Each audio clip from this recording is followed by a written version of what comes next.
intro to Traci. Off you go. Welcome everybody to our final session, or penultimate session, I should say. We have one short closing afterwards, and I'm delighted to welcome Traci Fenton of WorldBlu. Came across Traci about a year and a half ago now, shortly after the book was published, when Miranda, I don't know if Miranda is here, set up an introduction to Traci. And I learned about the work that WorldBlu has been doing for years on helping people to, helping organizations to shift from being fear-based and control-based to instead being freedom-based. And it's that shift that underpins all of the work that WorldBlu does and has been doing for quite a long time. And what's really fascinating to us at Self-Worth Academy is the extent to which, independently of anything we've been doing, that they have been basing all of that in a spirit of self-worth and on a clear foundation of self-worth. I'm just going to mention some of Traci's achievements because it's such a long list. I would have to read it to you, and you know how much I hate doing that. But she's a multiple award winner for the work that she and WorldBlu have been doing. They've been featured in Fortune, in Fast Company, Forbes, the Wall Street Journal. She herself is the author of a forthcoming book called, appropriately enough, Freedom at Work, the leadership strategy for transforming you, your organization, and our world. They're well known as a global leadership organization for CEOs and leaders. So without further ado, I will hand over to Traci. John, thank you so much. Hey, you guys, it's so wonderful to be here with you. It is I wish I could say bright, sunny morning, but it's a murky, rainy morning that I'm joining you from Alexandria, Virginia, right outside of DC. And it's an honor and a privilege to be here. I hear that you've had a wonderful, exciting, fulfilling week, probably drinking from the fire hose. I'm sure there's a lot to process from this wonderful week. And John, it's meant so much to have you invite us to participate. Like John said, we met up about a year and a half ago when my wonderful colleague Miranda, who's over in the UK, told me about John's wonderful book and his work on self-worth. And I was like, oh my gosh, it's my brother from another mother. We need to talk. So John and I talked, and he spoke at our summit last summer. And I'm so honored and delighted to be with you all on this Valentine's weekend, which is why I wore a little hot pink, was to bring a little bit of the fun of Valentine's Day to you all today. So I'm so delighted to be here. As John said, WorldBlu, we're a global leadership membership for people who want to learn how to run their organizations or their teams or their own life on the principles of freedom rather than fear and control. And actually, a fun little fact is I officially founded WorldBlu in 1997. So yes, 24 years ago. I started it when I was 5, just kidding. And we were incorporated on Valentine's Day. So tomorrow is our 24th anniversary. So it's been a wonderful, incredible journey. I have spoken many, many times over in Europe and in the UK, and we work with clients literally all over the world. We've worked with leaders in over 100 countries. So we're not just American. In fact, my colleagues are also all over the world. So it's so wonderful to be with you today. And as we're wrapping up this incredible week on self-worth, John and Anita asked me to speak with you about this topic of, where do we go from here? We're building high self-worth. How do we then take it into our teams and organizations? And that's what we're going to be exploring today. So in this talk, we're going to briefly touch in 3 areas. I am going to talk about you and your own self-worth, just in case you haven't heard enough of it. And so happy to be with many of you live, but also totally embracing those of you who might be listening to the recording here. It's great to have you with us. So we're going to talk about you. We're going to talk about your team or organization, how to hire based on self-worth, and we're going to talk about how this ripples out to affect the world. Okay, so first, we're going to start off talking about you. All right. So what's the real pandemic I feel that's been going on in our world? And I thought this long before the the COVID pandemic, is I think the real pandemic we're facing in the world is low self-worth. And I think our own sense of self-worth dramatically impacts every area of our lives. And we're going to briefly touch on that in a moment. So, what is self worth? I am sure you've heard this all week long from lots of different angles. My definition is that self worth is how you feel about yourself. Having high self worth means you love who you are despite your imperfections. It does not have to mean you're perfect. Nobody's perfect. It does not mean that you're not still growing and learning. We're all growing and learning. But as John says, you're friends with yourself. You like who you are. You, I hope, love who you are. You're compassionate with yourself. You are enjoy being with yourself. That is the most important thing. And that is what having high self-worth is.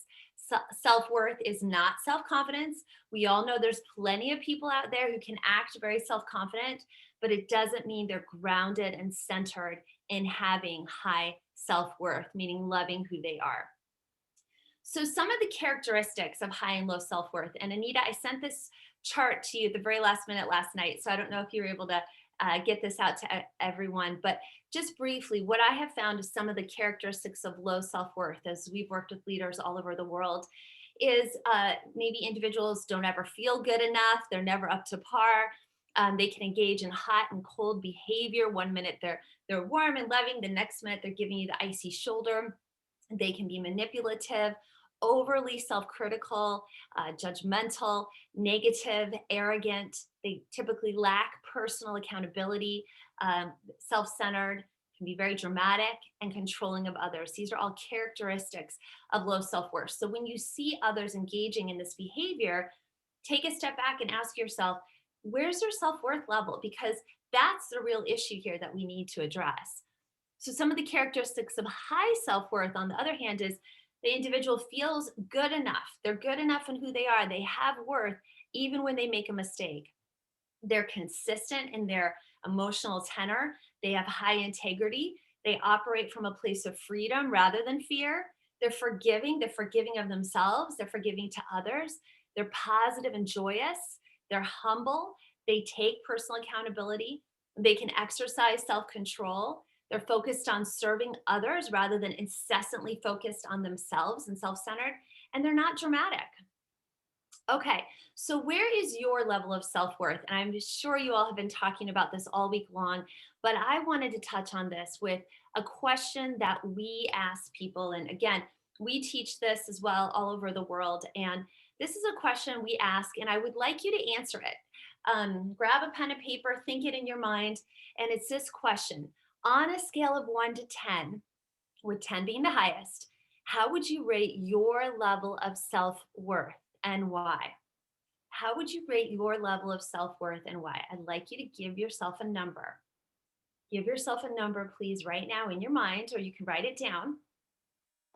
And try to just stick with whole numbers. We don't need to be like, I'm a 5.5, or just pick a whole number, go with your gut. Where is your level of self-worth and why? And I want you to think about the why. Why did you give yourself the number you did? Why did you give yourself the number you did? Okay, so I hope you have that written down or in your mind. Now, a number of years ago, I was living in Washington, D.C., and I happened to look up from my desk in my office, and I looked out on 16th Street, big busy street in Washington, D.C., and a city bus was going by, a huge city bus. And on the side of the bus was a big ad, and the ad had an all white background, and it had a logo for Citibank, like Citibank, the banking system. And in big black letters, emblazoned across this ad, it said this: you were born pre-approved. You were born pre-approved. That's what that advert said. You were born pre-approved. And I remember seeing this years ago, and I thought, that is why each and every one of us has worth. That is why each and every one of us is so vitally important to completing the universe, is because you were born pre-approved. And I truly believe that to my heart and soul. Each and every one of us, regardless of what number you gave yourself, I believe that you're already a 10. You are already a perfect 10 right now. Um, the important thing is you think about self-worth is you need to understand why. You got to get really clear on your why you know that you're a 10. Now, this is something I could do a whole talk on, and that's not the focus of this particular talk. But for me, just as an example, I know that I'm a 10 because for me, I'm a very spiritual person. I think of God as love. And for me, I am the expression of God. And since God is the expression of love, I am that expression of love. We are each one that expression of love. It's kind of like if God is love and like the sun, we're like the ray. Okay. So we can't be separated from that love. And low self-worth is always trying to tell us that we're separated from that love. And because we're separated from love, we're never good enough. And so that's my reason why that I understand that I am a 10 and always will be a 10 and forever will be a 10. And that's why I personally believe each and every one of us are a 10. Your reason might be different. Okay. But what matters is that you get really clear on your reason, that you are so clear on why you're a 10. Now, if you gave yourself, let's say you gave yourself a 6, I want you to think about what would it take for me to go from being a 6 to a 7? What would it take for me to go from being a 6 to actually acknowledging I'm a 10? Oh, does that sound scary to you? Does that, oh, do you feel uncomfortable with that? Or maybe you already know you're a 10, which is wonderful. And if you already know you're a 10, then help others wake up to the 10ness that is inherent already within them. All right, here's my little activity as you go out today from this wonderful week. I want you to start practicing being the perfect 10 that you already are today. And that means letting go of the gremlins running in your mind that are bullying you around every day. It means maybe carrying yourself differently. Maybe it means speaking differently. Maybe it means engaging in different activities. Maybe it means letting go of certain friendships or relationships in your life to embrace new ones that are going to see and stand for the 10 that you are.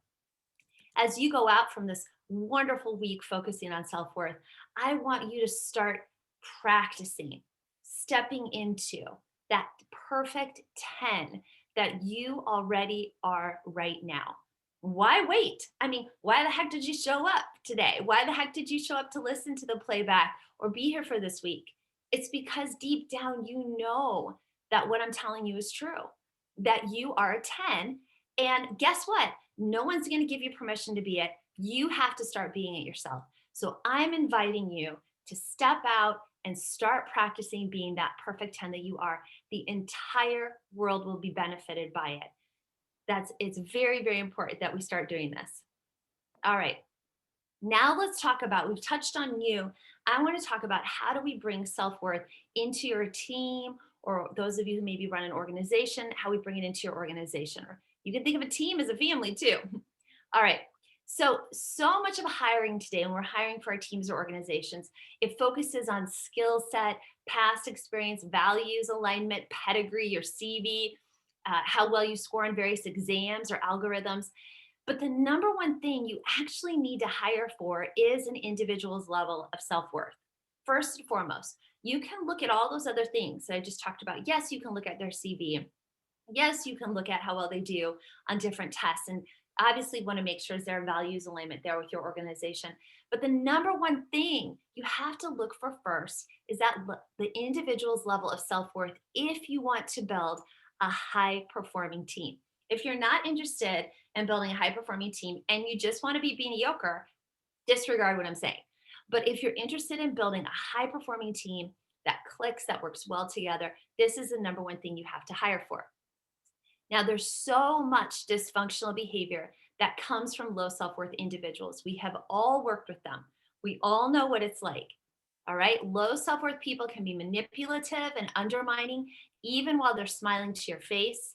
They can be territorial, micromanaging, and controlling.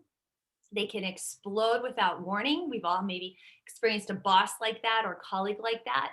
They can be combative and intent on winning at all costs.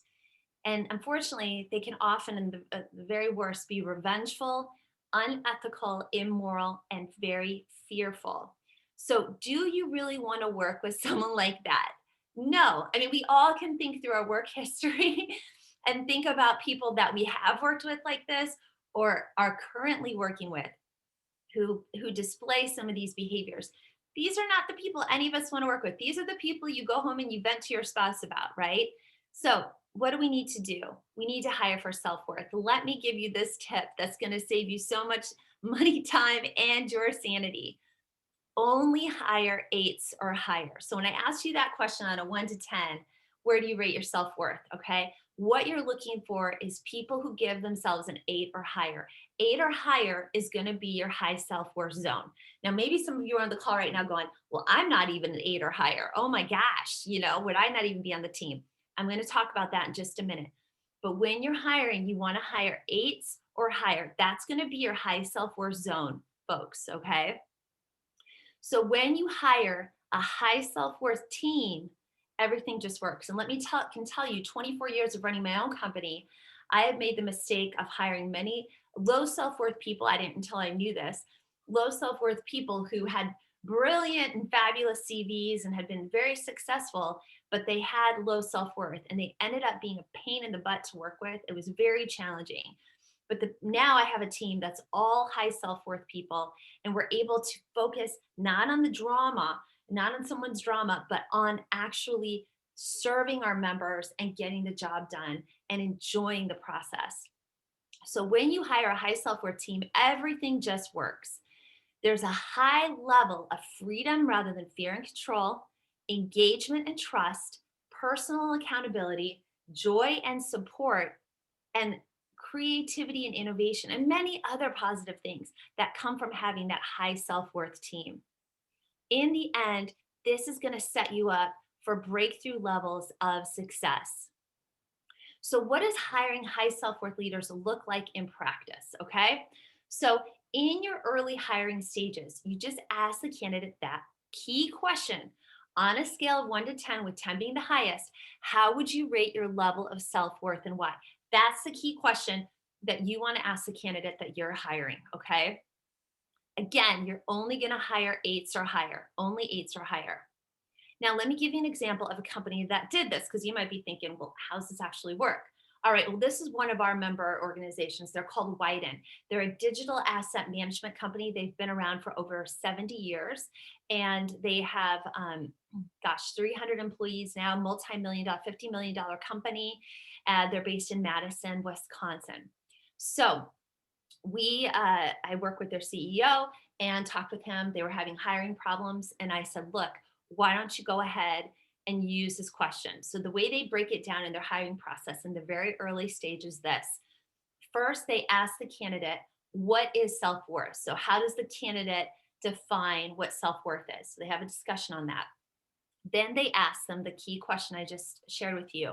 On a scale of 1 to 10, with 10 being the highest, how do they rate their level of self-worth and why? And then they ask them in the interview to reflect on the score they gave themselves. So why? Why did you give yourself a 5 or a 7 or a 10? All right. So here's what Matthew Gondering, their CEO, said when he explained to me what happened, where they went from having some hiring problems because they weren't hiring high self-worth people to what they got to. So they had a job and they had 315 applicants, he says, and 3/4 of those applicants gave themselves an 8, 9, or 10 in the hiring process. 2% gave themselves an 11. Okay.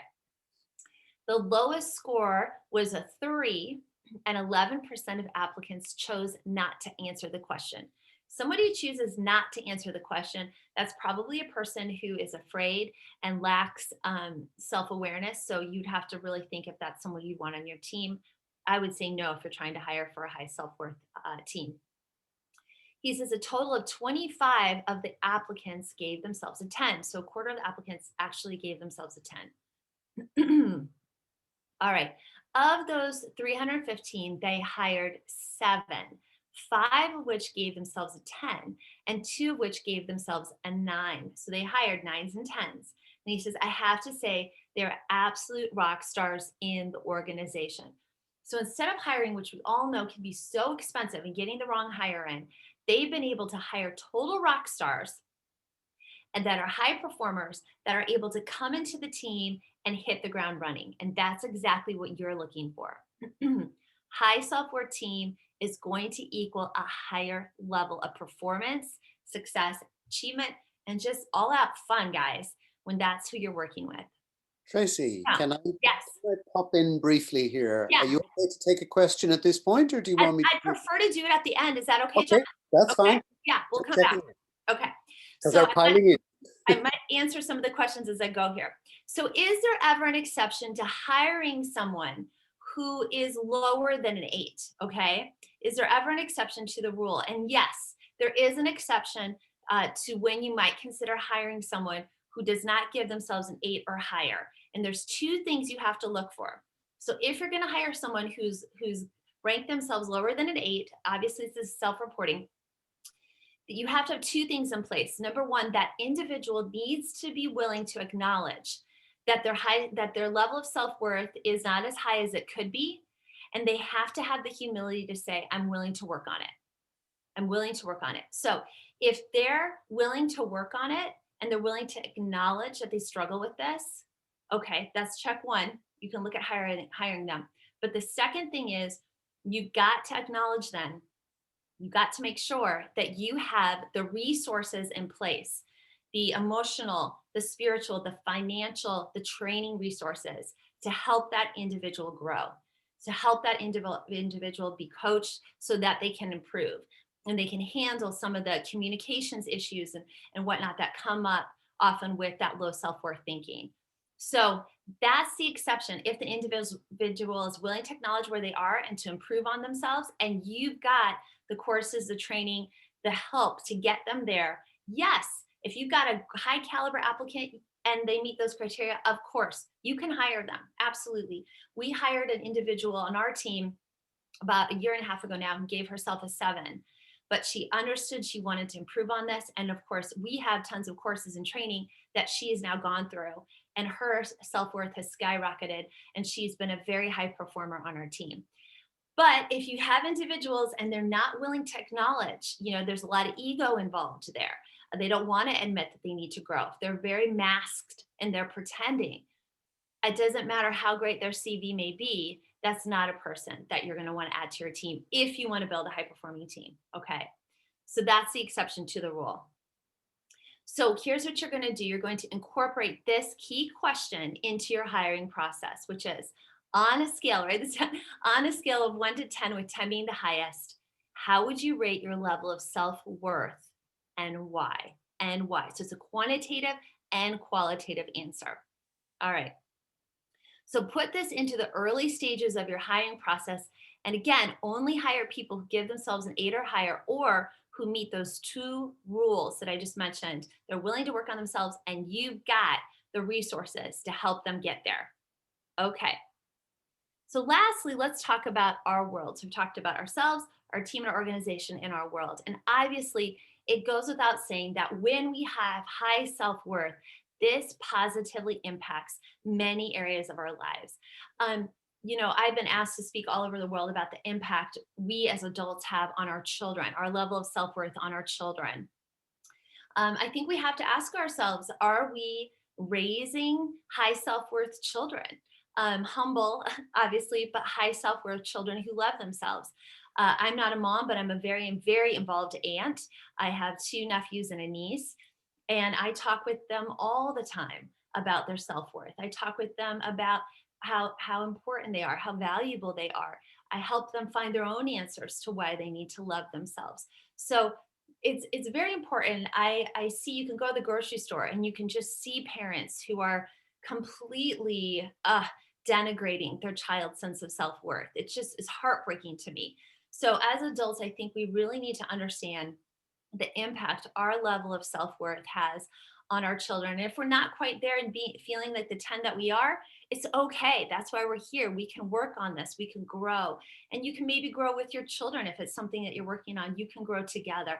The same thing applies to our spouse or significant other. Our level of self-worth obviously impacts them and how we interact with them. It impacts our friends. It impacts the quality of our decisions and the type of decisions we make, whether we make fear-based or freedom-centered decisions, it impacts our finances. And obviously, our level of self-worth impacts our sense of health and well-being. And of course, it ripples out to impact our whole world. So we have to stop this global pandemic of low self-worth and people not loving and valuing who they are. I mean, every day, this is the work that we do at WorldBlu. We're talking with our wonderful members that we work with, working on these very deep issues. I realize I'm just touching on it at a very cursory level today. There's a lot underneath this, but this is the impact we can have when we work on this. It can really impact our entire world. Just imagine a world of high self-worth leaders and the impact it would make on our communities, obviously our workplace, and even our countries. Imagine having world leaders that had high self-worth. What impact might that make on our global policies? I want to end with this quote. It's by one of my favorite authors and spiritual thinkers, Mary Baker Eddy. She says, conscious worth, knowing our worth, being aware of our worth, satisfies the hungry heart, and nothing else can. Right? We have hungry hearts out there searching for a sense of love, searching for a sense of connection. And it really does start with knowing our worth within, and that deeply satisfies and fulfills us. So as we go out today, again, I want you to remember you are already a perfect 10. That's who you are. That's where you are.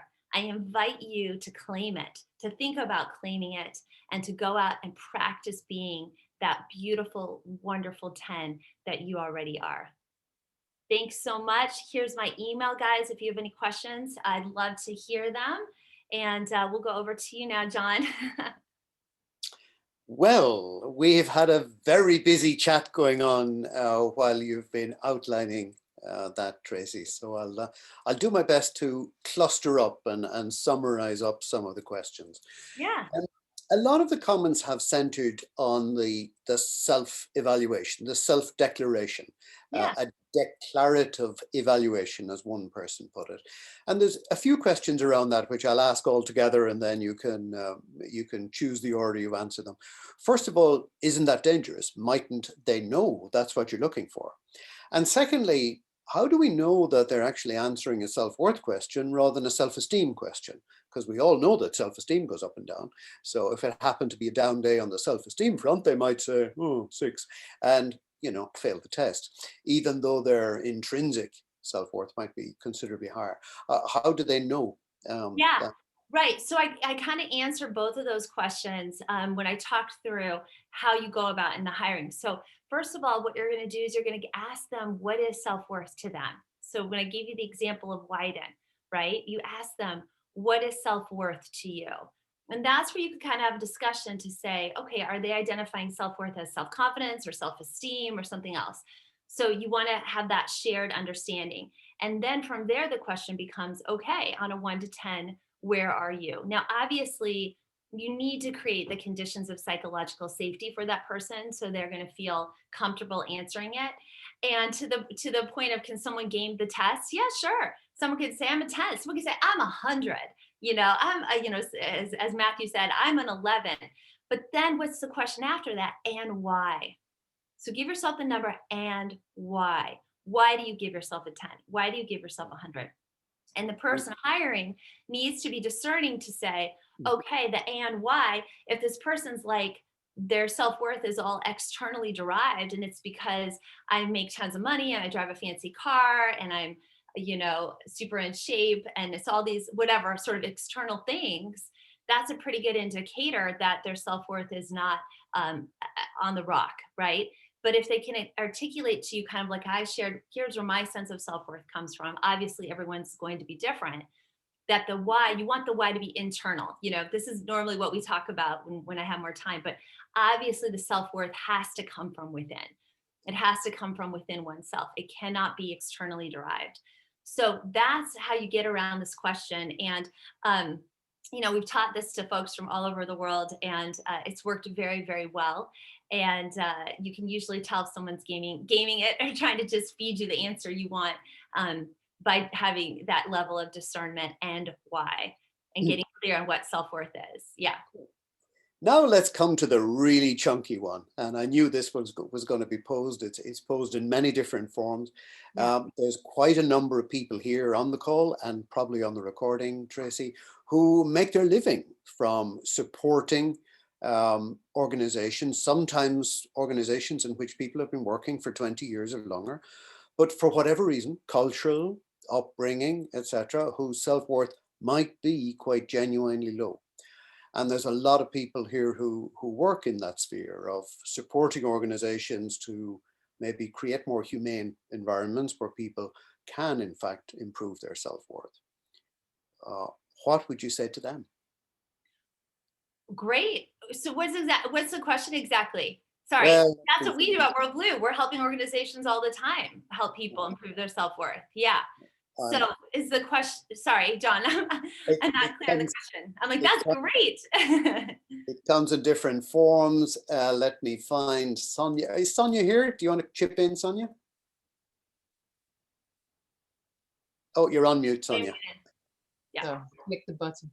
Yeah, one of my comments, I do a lot in neglected organizations. And what I see is that these people have really been neglected, and also the leaders don't know exactly how it is to really lead from a human point of view. Yeah. So when I come in, and then I'm always like consultancy firm number 20 or more, because everyone has tried and no one was really successful. And it takes, in a lot of cases, quite some time to get the trust that we need to also grow the self-worth. And of course, I don't even name it self-worth because they don't know what that means. But yeah, we cannot just hire people in with high self-worth because there will be a culture clash when we do that. So just hiring people with high self-worth might be good maybe for recently starting up organizations, startups, or healthy, psychologically safe organizations. But in these specific organizations, yeah, it's quite tough to even get people interested with high self-worth to work in these organizations. So I was just wondering if this statement is there, like just hire people with self-worth score high or 8 or higher, if you don't discriminate and yeah, so just wondering. Well, so yeah, so I hear what you're saying, right? Like if your company is a low self-worth, if your team or company that you're working in or you're advising is low self-worth, and suddenly you're coming in to hire for high self-worth, that is going to create a major culture clash. What John wanted me to do is just start to plant the seeds for you all, because hiring is a big issue in most organizations and turnover is a big issue. So if you want to build a high performing team and you yourself are a leader or in that position, what I'm telling you is you might want to hire for high self-worth. Now, for those of you who are listening who are coaches, like I am, this is what we do. This is the work we do day in and day out, is we go in and we help people who struggle with low self-worth, or whatever words you want to put on it. And we help get them to that place of higher level performance and breaking through the issues that come with low self-worth. So this is the coaching work that my team and I do very successfully all over the world every day. And I will tell you, I think the problem that a lot of us coaches, I'm going to say generally coaches, fail on is we're constantly addressing the symptoms of low self-worth instead of actually addressing the root issue of self-worth. And we find that as we address that, obviously I'm not talking about mental health issues. I'm not a mental health professional. We're coaches, right? But when you're talking with people who want to grow, who want to learn and improve, then you can go in and really make a difference with them by getting at the root of the issue. And the root issue almost always comes back to self-worth and fear-based thinking in all of its different forms. And we have found that in focusing on that, we're able to accelerate much more quickly the success and breakthroughs that people have. And we have so many examples of that, of wonderful individuals that we've worked with all over the world. So yeah, Sonia, if you're trying to help a company that's super low self-worth and struggling with that, no, you're not going to suddenly tell the CEO to hire for high self-worth if that's not where they are. You're going to have to bring the organization up, and then you can go ahead and bring in those individuals who are ready to be those high performing self-worth people as well. Yeah. Can you say a bit more about the acceleration of it and whether you have researched it also in an academic?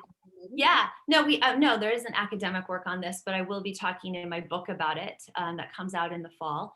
But I think we all know there's sort of different ways of coaching. You can kind of coach where you're just working on the symptoms that people are dealing with, or you can actually get to the root problem. And what I've seen in my experience is when you help individuals, we create the conditions of psychological safety where an individual can actually identify, wow, so much of this behavior that's coming out from me actually has to do with the fact that I don't love who I am. Okay. When they can identify that, that gives us a foundation that we can move through it so much faster. And I think so much of the times we're just focused on the branches of the tree and we're not getting at the root issue. So what we have found in our experience is when you can lovingly and compassionately get at that root issue that they're dealing with, you can accelerate it. Now, as a coach, you can't take people beyond where you've gotten.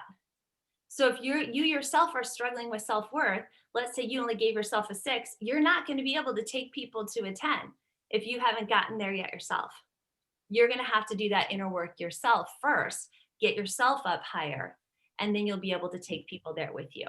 We have a similar question from Yeah. a culture perspective. So it's it's not quite the same question, but it's closely linked. And it comes from Carolina, and I'm now searching for it, Carolina. What if low self-worth is a more generalized symptom of a low self-worth culture, possibly even at national level? Yeah, you know, people like to say to me, oh, you're an American, you Americans, you all think you're so great. No, it's not true. You know, you guys, we spend so much time coaching Americans and people all over the world. It can, yes, is there a cultural impact? Yes, but cultural isn't just nationality. There can be cultural issues that have to do with one's religion that they've grown up in. It can be a cultural issue that has to do with their family history, their family culture. It can be cultural issues. Lots of things can affect an individual's sense of self-worth. And so what we have found in our work is that it's very helpful to take it on an individual case-by-case basis. I was just working with one of our coaching clients this week who grew up in a cult. She grew up in a cult.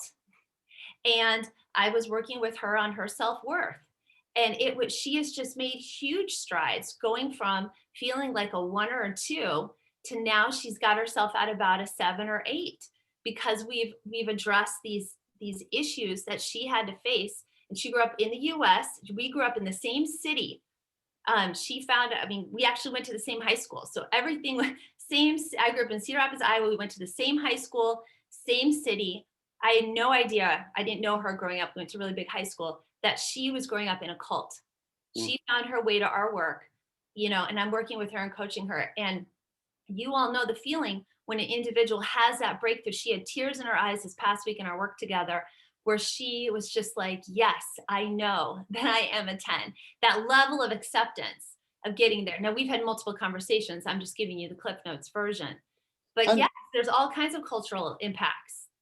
And when you are working with people, with organizations, do you work from the executive level down, as Bess is asking earlier? Do you cascade this work from exec level down? What if you can't?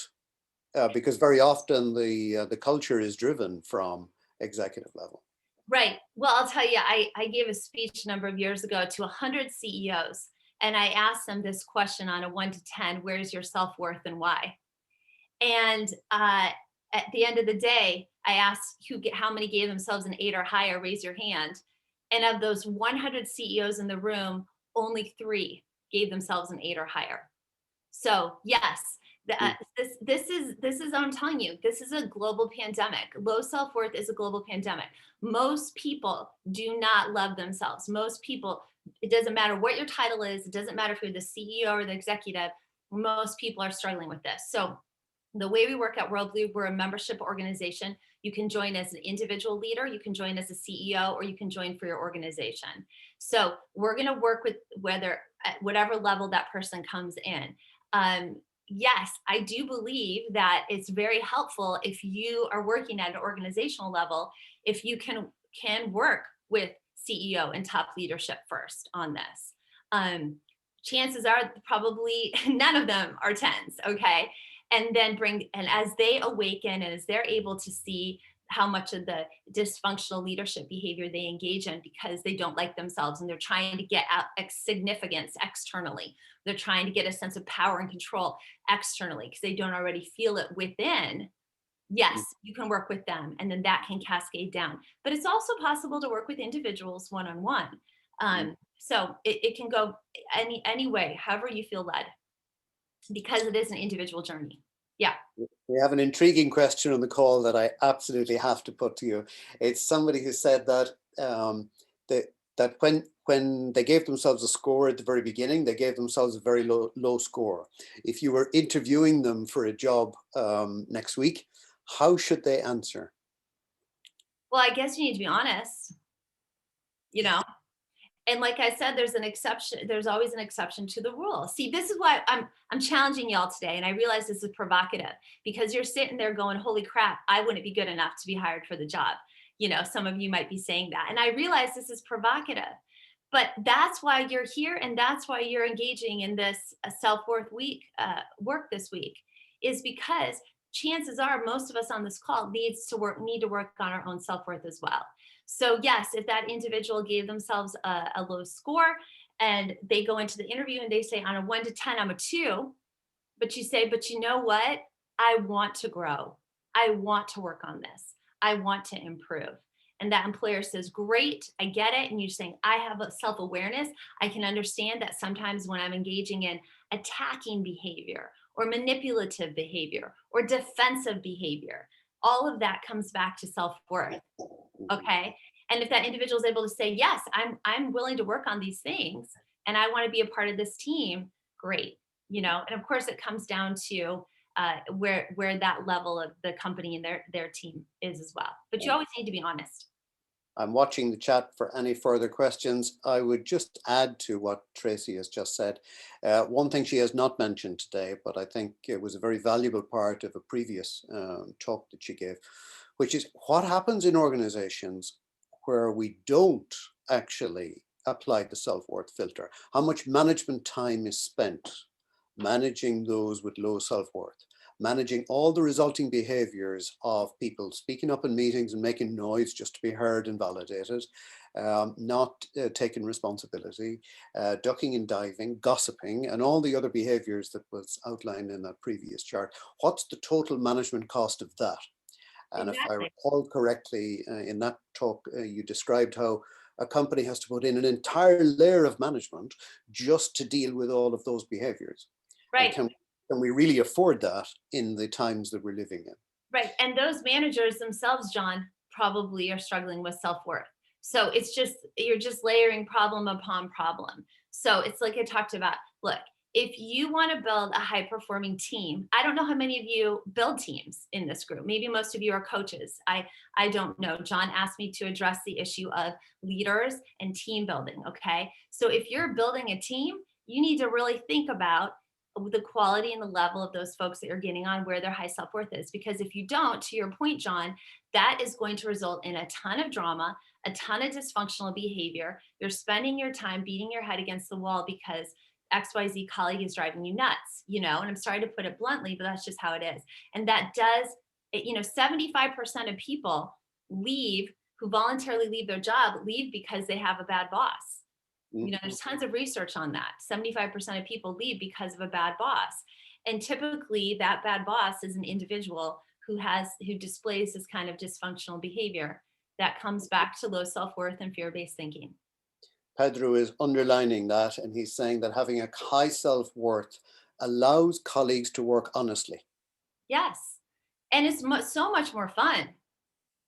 I mean, it's so much more fun. There's joy there. There's a sense of camaraderie. There's a sense of having each other's back. You know, that's what we have at our team. And it's a joy every day. I don't wake up, you know, going, oh my gosh, I have to deal with XYZ colleague today. Okay, huge thanks, Tracy. I mean, I knew in inviting you today this would be challenging, maybe even controversial. Yeah. And it has been. Just read the chat. Good. And one of the things that fascinates me about the challenge that you pose is that we start to think about the consequences of having self-worth in action. You know, self-worth isn't just about reading books and mouthing mantras to each other. Self-worth is about getting into workplaces and beginning to apply this. And this will at times produce challenging conversations. We saw that illustrated with Monica and Malik earlier this week. We saw it illustrated in some of the personal conversations that have arisen. We saw it illustrated in the men's forum in two topics where there's, you know, difficult conversations to have sometimes. But with self-worth, we can start to have these conversations in a respectful way and mindful of our own biases, echoing Bess's conversation, we can maybe question, how am I reacting / responding to that challenge? You know, am I coming at this from my process point of view, or am I coming at this from my people point of view, or wherever? And what I think you've done today is you've brought a very tangible illustration of self-worth in action, that this could fundamentally change hiring practices. Like that's a big what if. Absolutely. It's too easy to sit around and be theoretical about this stuff. You know, we have to take it forward, and we've seen tremendous success for our clients with this approach. Yeah. And in our final session in 10 minutes time, and we are giving you a bio break before that, we're going to actually pick up that theme of self-worth in action. So now that we know what it is, now that we have discussed different ways of assessing it, how do we actually bring it to life in the world, in leadership, in coaching, in personal well-being, in business and career reinvention, and all the other ways in which we might be interested in applying it. So on your behalf, I'd just like to say a very warm thanks to Traci for joining us for a very stimulating conversation on a Saturday morning for her. Great And to you. Yeah. And I'd leave the final words to you, Traci. Well, it's wonderful to be with you all. I hope I got you thinking. I hope I have you maybe a little bit provoked in a good way. I hope you're thinking about your own self-worth and how to move it forward. That's a whole nother session I love to do. And I hope you're slightly uncomfortable, because that means I've done my job. You're welcome to email me if you have any questions. It's Traci with an I at WorldBlu, no E-M blue.com. And I'd be happy to engage in a deeper conversation with you about it. John, thank you so much for having me. And thank you for doing this very important work. I mean, it's hard to look at these hard issues around self-worth, but it's so important and so necessary, because our world is so calling out for that deeper sense of love. All right. Thanks, John. Thanks for having me.